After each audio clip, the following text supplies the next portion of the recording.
Hello everyone, hola a todos. Bueno, hoy vamos a entrevistar a Cassidy Megan, que es la creadora de Purple Day.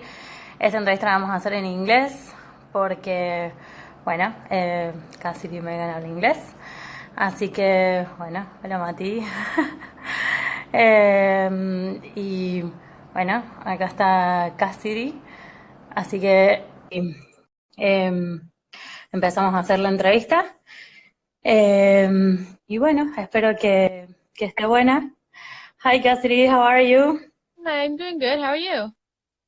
Good, I'm doing good. So thank you so much for doing this interview. Very, very happy to meet you. So first of all, where are you from? Thank you for having me here. I'm really looking forward to it. Um, I'm from Nova Scotia, Canada. Oh, that's great. So, and how old are you? I'm 20 years old. You're 20. And so first, let me ask you a few questions about your epilepsy, and then I'll ask you a few questions about Purple Day, if that's okay with you. Definitely.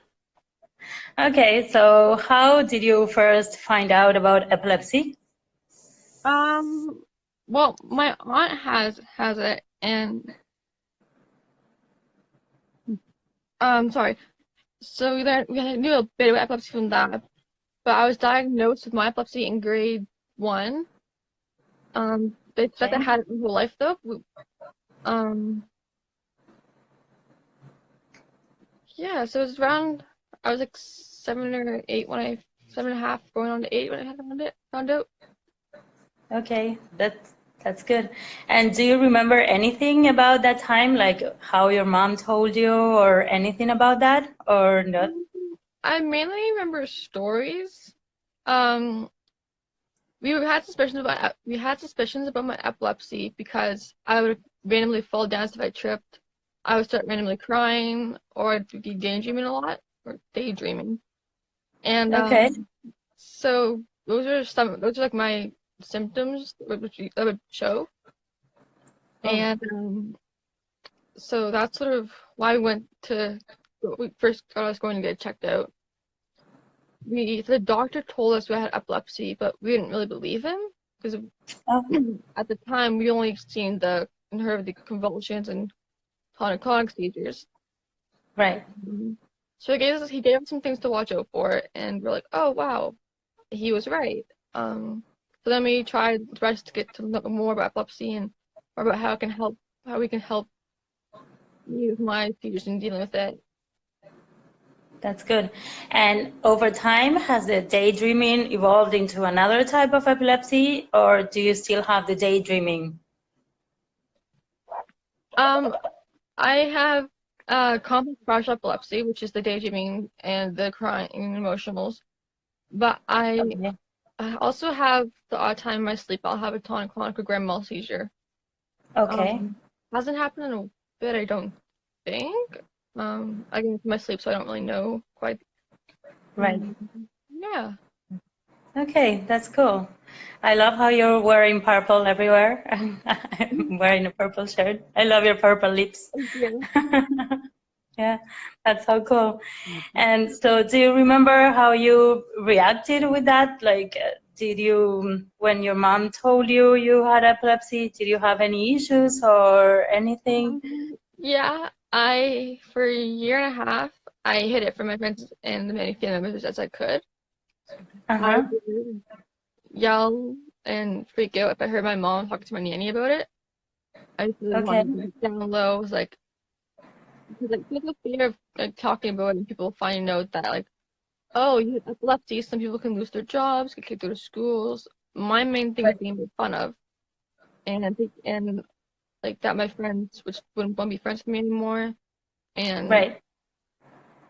yeah, there's a And fear. and what and what made you start telling people? Because then you created Purple Day. So what made you start telling people? How did you overcome that phase? Um, well, the Epilepsy Association of Nova Scotia, who they're changing the name to the Epilepsy Association of the Maritimes. They came to my school and did a presentation, my class, and when I seen how really intrigued and understanding my friends were being, I was like, okay, I can tell them that I have epilepsy. And at first, some of them weren't, they didn't make fun of me, but they weren't really like, they were like apprehensive of inviting me out because they didn't know about epilepsy, know what it is, or how to deal with it. Okay. So once we um told them more, and once they learned more, they're more comfortable, and they came around, and we're still friends today. That's awesome. And I read you were a cheerleader, right, at school? That's I did competitive cheerleading for almost 7 years, and I did 1 year a cheerleading team on my junior high school. that's awesome. And how was that with epilepsy? You said that they treated you like, did you have any issues related to epilepsy or not with the Um, code? my team and club was really understanding with it. If I had Uh-huh. a seizure, then I couldn't go to practice. Or I couldn't do practice or competition. They would let me sit out for it and just watch. Or if it was really bad, they'd let me just stay home and sleep and get better. Um, they did. They That's great. actually, they did a we did a commercial for Triple Day, and they actually helped out with that, one of them. So they're really That supportive and understanding with it all. that's very cool. That's very cool. So okay, then how did Purple Day come start? Because you created Purple Day at a very young age. So how did that start? How did you come up with that? So me and my mom were watching TV, and a commercial came on about cancer. And I asked her why there wasn't a day for epilepsy like there was for cancer and everything else. And she told me that the whole month of March was for epilepsy awareness. But I Okay. want there to be one day where like, everyone around the world can, with and without epilepsy, can come together, know that they aren't alone, that there's others out there that feel the same way they are, and that it's okay to talk about your epilepsy. So we Okay. got the Epilepsy Association of the Maritimes to come in. They did a presentation to my whole school. And then we got my brother's school involved and friends and family to get their workplaces. And it started going from there. And then the Epilepsy Association of the Maritimes joined on with Purple Day and helped it go all through Canada. And the second year of Purple Day, the Anita Kaufman Foundation, USA Gold Partners, they joined on with me and the Epilepsy Association of the Maritimes, and together we made it go even further around the world globally. That's awesome. And so now if anyone would want to do an event or join, they can do on that day whatever they want related with Purple. They can do anything related to Purple. They can do an event or anything they want related to wearing purple. Definitely. With their, People around the world put on events throughout the year, even leading up to Purple Day, getting the hype built up about it, getting people ready and prepared.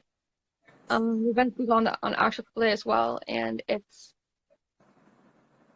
so people around the world can do whatever, can put on events whenever they'd like. I like all the like for me, like, all the organizations events, all the money raised go to their local organizations and agencies for okay, education and awareness and research and supplies. that's awesome. That's amazing. So, and I read that the reason why you created that is you wanted people not to feel alone. Was there a reason behind that? Like, do you feel like people maybe are not in contact, people who have epilepsy don't know another person with epilepsy? Was there a reason behind that?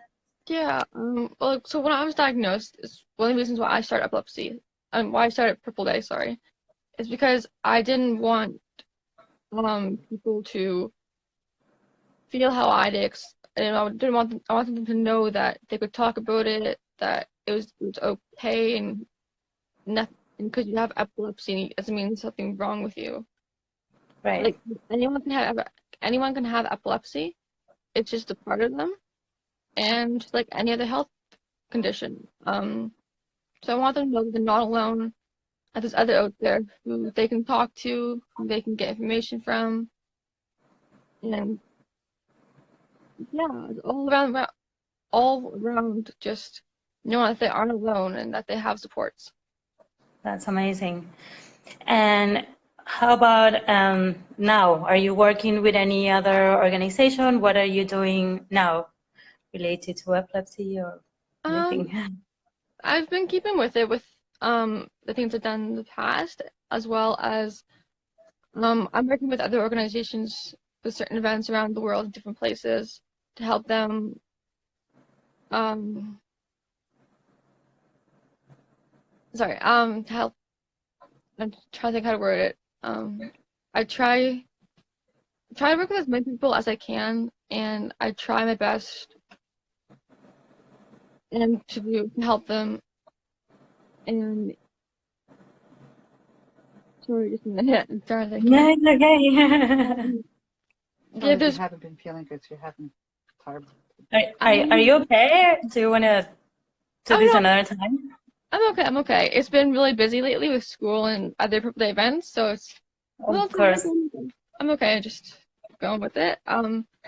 But yeah, so there are like other people around the world and organizations that I work with. There's the Epilepsy Association of the Maritimes.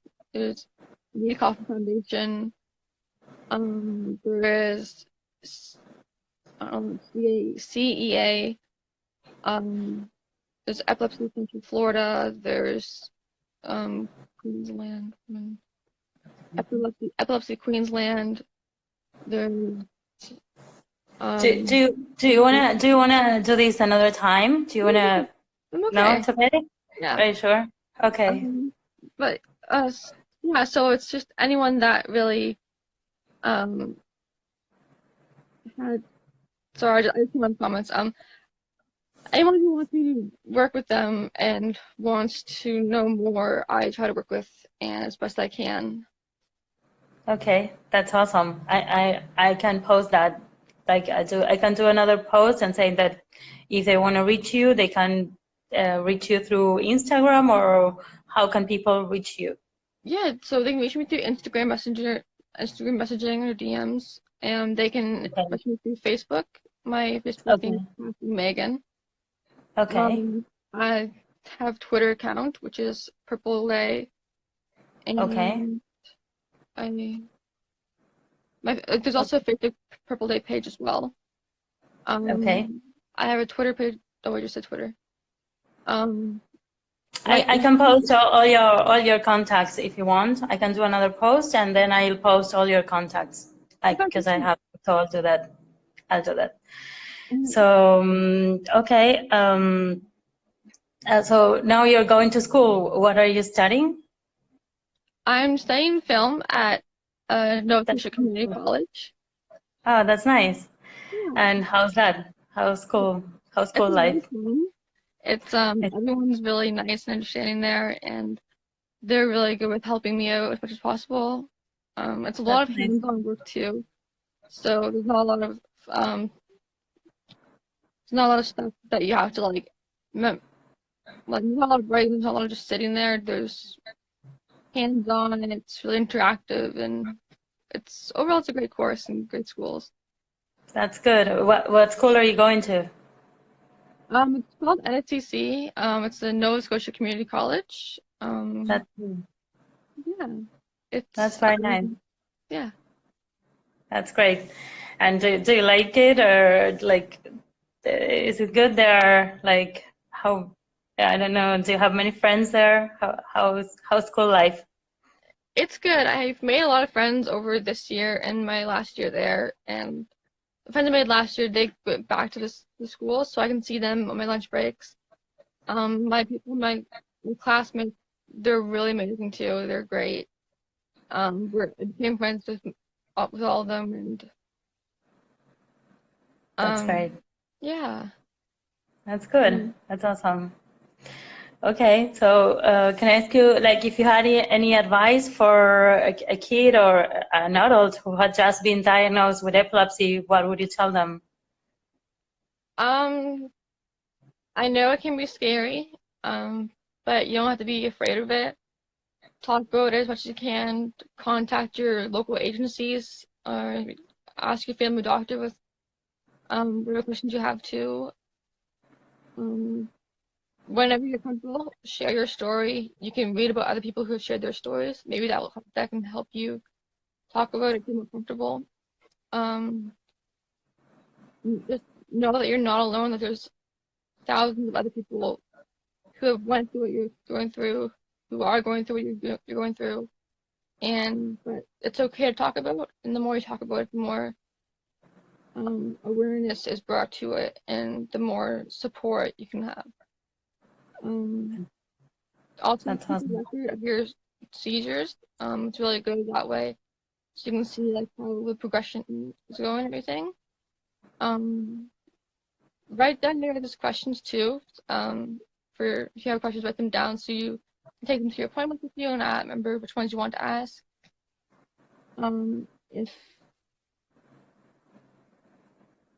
If you are taking medications, you can set an alarm on your phone or make like a calendar thing so you can keep scheduled that way so you don't miss your meds. Yeah. Just That's know, awesome. basically know that you're not alone to talk about it. Yeah, especially that. And how about you said that you were very open and that you had community helping you. How did that community help you? Like being open, did that help you cope with the disease while you were growing up?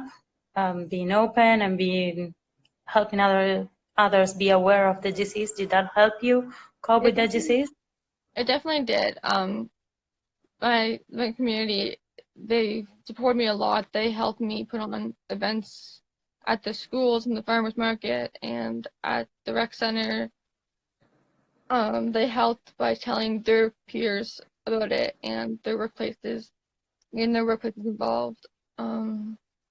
Hearing people's stories and talking to others really like made it go up from round two. And we asked some family friends that were politicians at the time, and we asked them if they could wear purple, and they did, and so that got some people asking.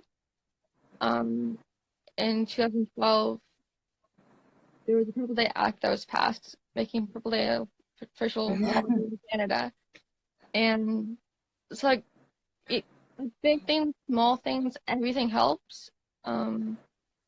There's no task too little, honestly. Yeah, definitely. That's awesome. So can I ask you, like, people that like us, like we have epilepsy, what do you think we could do to reduce stigma? Like, Never give up. Talk about it as much as you can to as many people as you can. Educate them what to do if they see someone or you having a seizure. Let them know the difference between what's truth and what's a myth. There's still people who I've ran into today who think you can still swallow your tongue having a seizure, and tell them that you can't because it's physically and biologically impossible. Know the steps to how to help someone. Be strong. Like, you're not alone. Talk about it. Like, we get it. We can help you. We can help you as much as you can, as much as we can. And yeah, don't be afraid. No, that's awesome. So very few more questions. Like, could you define epilepsy? Like, maybe if you had to explain epilepsy to a child, like, or someone, like, yeah, maybe to a child, can you define epilepsy? Epilepsy is I sort of describe seizures to kids that like it's almost like a thunderstorm in your brain, kind of. Or like when you take all electricity and you turn them off all at once, and you slowly one by one flip back on. Or sometimes they just flip on and off really fast and then slowly flick on. It's like you should understand that way. Sometimes I describe it as a storm. That's awesome. Yeah. Yeah, very cool. So that's really cool. Okay, so few more. Like any advice for parents that you would give us, like parents of children with epilepsy?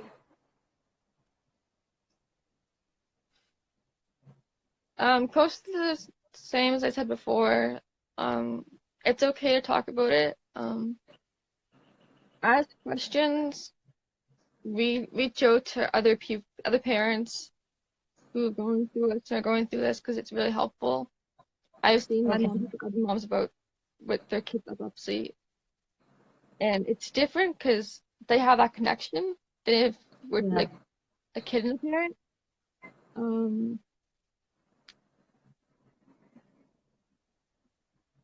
Yeah, that's true. Yeah, You, you've had a lot of people saying that you're so sweet and that you're an inspiration. So yeah, that's very nice. You are an inspiration to a lot of people. Thank you. So one more question.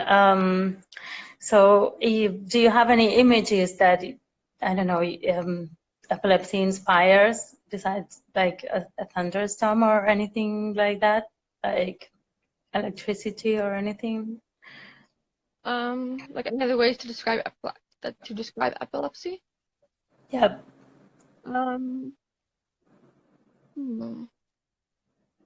Well, and more complex descriptions like a neurological brain condition.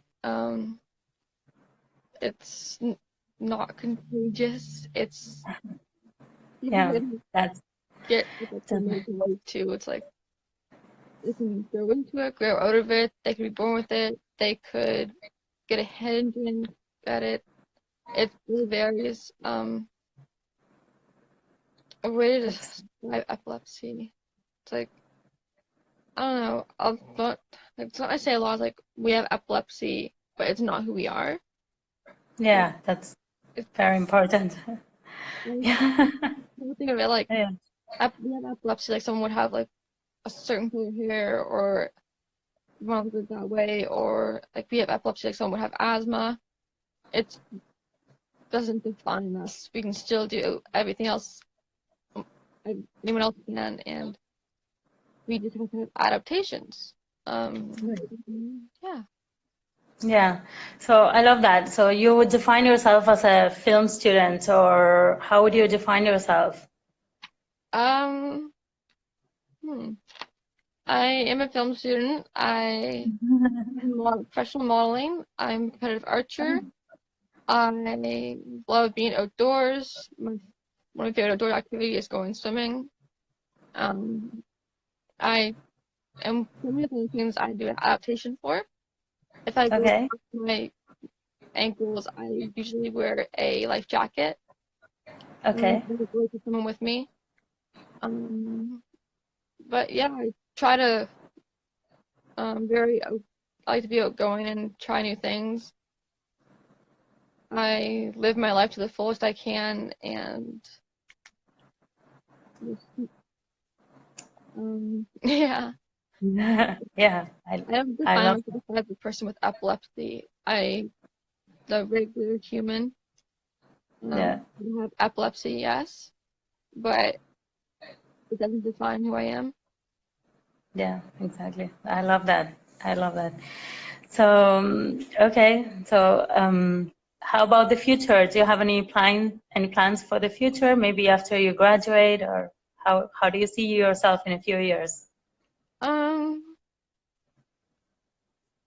Well, one of the things with the film courses, I plan to use that as a way to help share people's stories and spread the word about epilepsy. So I want to stick with the film and always with Purple Day and always spreading awareness, because it's really important that awareness is spread. So I never plan to stop Purple Day. Purple Day is as well a part of me and always will be. Yeah, so down the road, I think I'm still trying to live my life to the fullest as possible. Still continuing with Purple Day, still doing film, hopefully traveling some, and meeting others too was amazing. That's very cool. Okay, you're invited to Argentina. You can visit us anytime you want. Thank you. Yeah, definitely. So yeah. Okay, so anything else you would like to share with us?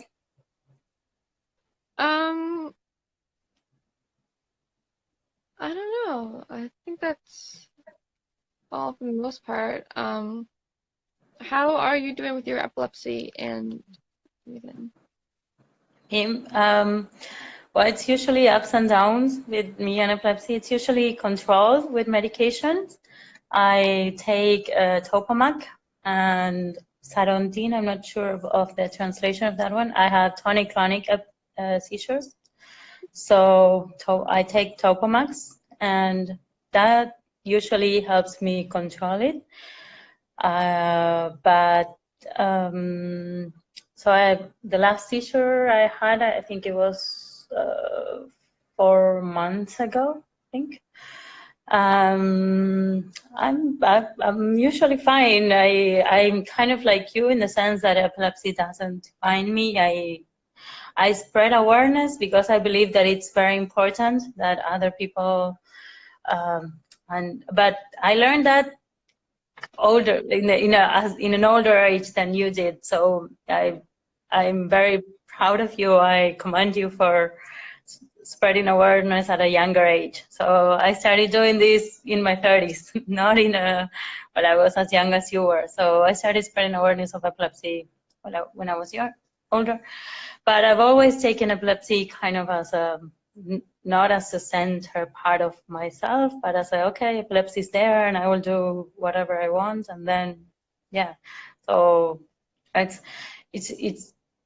usually been controlled with whatever medication I took. Sometimes I took one medication, sometimes I took another medication. I've taken many medications throughout my life, but yeah, I've studied kind of like you. I've been to grad school, I've traveled, I've worked, I've done a few things with my life.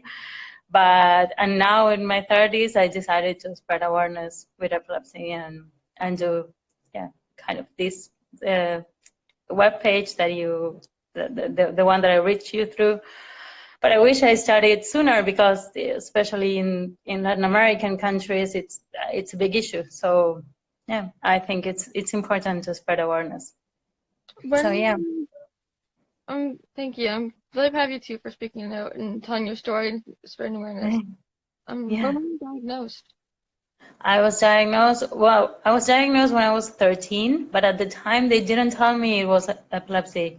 I also had the daydreaming, but they didn't tell me it was epilepsy. They told me it was just daydreaming, and they didn't tell me it was a form of epilepsy. So I thought, okay, this is daydreaming. I just take a pill and I'm fine. And okay, whatever. I have 2 brothers, so I did whatever my brothers did. I went to school, I traveled, I went skiing, I did whatever everyone in my family did. I didn't take it as a big deal, and my family didn't take it as a big deal either. And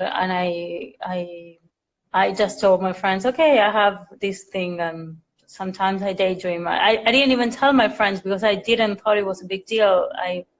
I just went to the neurologist once a year, and that was it. And I took a medication that I knew it was important to take, and I always forgot to take it, but that was it. I never knew it was important. And then when I turned 20, I was actually in the U.S. visiting an aunt, traveling with my family, and I had the first tonic-clonic seizure. And then I knew, well, my family didn't know, and neither did I knew. Then I was diagnosed with epilepsy when I got back to Argentina. But I didn't know I had epilepsy until I was 20. And then it was a whole issue because then I was introduced to all the stigma. But until that time, stigma kind of was not part of my life because I kind of took everything for granted. But then I had to start telling all my friends that I had epilepsy. I have very supportive friends from school, from college, and then from grad school. I'm very, very lucky with the friends I got throughout my life. That's a very good thing that I have. And then, yeah, I'm very lucky with that, and also with my family. But then I had to start telling my friends, and at the beginning I was very scared because I didn't know how to tell my friends, like, how will they react and what will they say? I didn't know. But I told my friends, and they were all like, okay, what should we do? First of all, what should we do? That's the first thing, because no one knows what to do when you have a seizure. Also, it's not only here. When I told my friends in the States, the one that I started making, because I went to grad school in the States, they also didn't know what to do. So I started telling them, but I was older then. I was like way older. So I kind of knew, I don't know, the older you get when you have epilepsy, you get more confidence. But when you're like 20, you have you are very sick. Like, I see you and you have a lot of confidence. I was like, I had no idea what to do with my life or with anything. I don't know. But yeah, so I had no idea what to do, and I started telling my friends. Some friends I didn't. I forgot to tell some of my friends because I was like, oh, yeah. So, but yeah, it was at 20. I was introduced to epilepsy stigma. Yeah, but then again, I was never defined by epilepsy in itself. I kept doing whatever I wanted to do. So I worked, I studied, I traveled, because I never believed that epilepsy had to be the center of my life. But then as I grew older, I believed that you had to spread awareness. Otherwise, people would never be, would only be defined by what they see in the movies. And what they see in the movies is a person with epilepsy that is not able to do many things, or is not able to, you only see a tonic-clonic seizure. You never know that there are 40 types of seizure. You don't have access to so much information. So that's why I started spreading awareness and telling the stories. I don't know. And I also like talking to people with epilepsy. I think they are all so much, yeah, they're so amazing, and everybody has so many amazing stories to tell. So that's why I love it. So yeah. That's awesome. I'm so glad you were comfortable enough to tell us all of Yeah. So yeah, but yeah, it's yeah, I don't know, I like it. It's fun. Definitely. Yeah. So okay, so thank you so much for talking with us. And I don't know, I hope to see you soon. I will do a post where I will post all your contact information and anything else you want to share with us, and what you want to do. If you want us to do anything else for Purple Day, let us know. And yeah, thank you for talking with us. It was lovely to meet you, and I hope you visit us in Argentina. It would be amazing. It was awesome to talk to you too. I'd say one thing that also I'd like to say is that for Purple Day, we kind of like doing hashtags, like hashtag Purple Day 2019. So Okay. that if you put that in like Instagram or Facebook, it'll show you all the photos and events from that year. Okay, that would be awesome. Yeah. Okay. I can send you a message of all the everything, all the links and times and everything. Okay. Thank you so much for this interview and talking to you and talk with me. I'd love to come there to Argentina. It'd be amazing. Yeah. If you can, let me know. Yeah. I'm going to show you around as much as possible. Yeah. That would be, you are definitely invited. So it would be amazing. And yeah, I'll let you know if you're. Yeah, it would be so cool to. It would be so cool to meet you. So yeah, definitely. Okay. So well, I hope to talk to you soon too. You too. Keep up all the great work you're doing. Okay. Thank you. You too. And you are amazing. Yeah. And good luck at school. Thank you. Okay. Okay. Bye. See you soon. Bye. Bye. Thanks.